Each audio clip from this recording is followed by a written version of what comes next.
the thing is that what I absolutely have always loved about you, Sarah, is, you know, your determination in everything.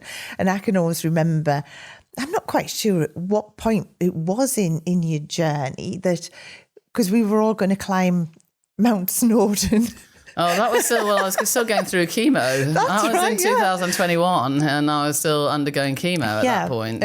We had it in Beauty Directors Club, had this idea that like it'd be good fun to climb Mount Snowdon in the dark with head torches. Who came up with that idea? I'm sure Millie had something to do with it as well. And the thing is that like, and you were determined you were going to do it, kind of thing, which you did. I did, and actually I was told about 2 days before, because I was very uncertain actually whether I was, just because I was due to have chemo 2 days before the climb. But actually, when I got to chemo, they told me I was too ill to have the chemo. But so I I'll climb a mountain instead. I'll just go and climb Snowdon, as you do. And I did. Yeah. And I can always remember you were up the top, and then I think you just had that determination to get there. Yeah.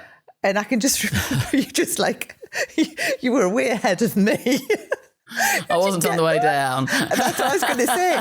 It was as if you were like determined to get there, and then your body went like, right, I've done that now, and like, oh, I've got to get back down again. Yeah, exactly. And my knee went, and I had to come down Snowdon backwards. I know, and I can always remember with Dawn and one of the guides, and we were all back at the hotel.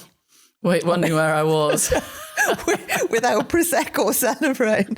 And you guys, it was just when you actually came back, and we had Dawn breakdance at the same time.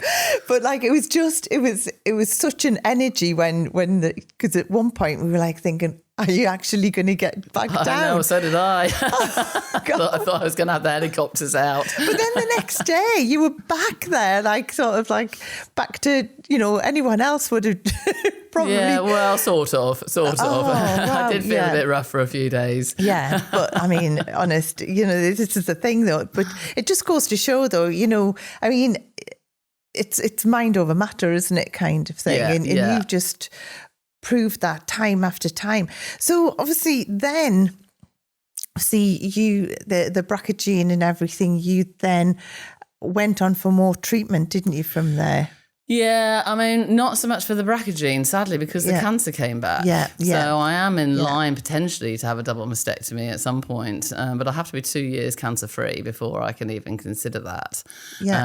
Sadly, it affected my whole family. I'd lost my sister to breast cancer back in 2010. She hadn't been diagnosed with the BRCA gene, but it materialised that her two girls both had the BRCA gene and went on to have preventative surgeries. And my own daughter ended up having a double mastectomy and is having IVF now to start her family so that they can actually stop the BRCA gene being passed down to the next generations. But sadly, despite the fact that actually my prognosis was very good, I hadn't changed. I don't believe I'd changed enough of my lifestyle. And actually 18 months later, I started to get sneaky little symptoms back, you know, those sorts of things that we were talking about earlier. Started to get a little bit of discomfort in my abdomen, started to get a bit more bloated, started to just lose my appetite. And, you know, and before I knew it, I was back.